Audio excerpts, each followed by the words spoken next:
Bumili pala ng couch si team last year. So, ito yung time na dineliver na po nila. So, dalawa lang po silang nag-deliver. Nakakaawa din kasi medyo mabigat din po itong couch. So, yung isa Mexican, ito po siya. And then yung isa naman, hindi ko alam kung taga saan po siya.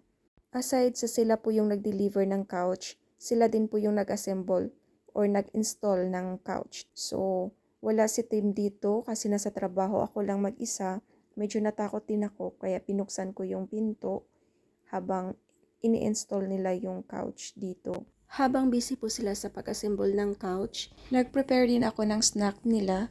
Simple lang ito, burger and then cranberry juice. Nagustuhan ko itong couch na to kasi meron po siyang Bluetooth speaker and then pwede kang mag-charge dito.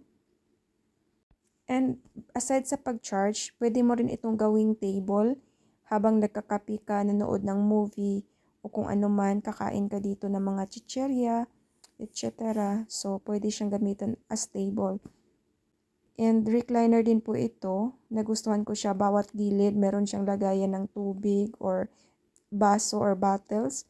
And then, meron din po siyang charger sa gilid. Nung nagpunta kami sa store, madami din pong magagandang couch.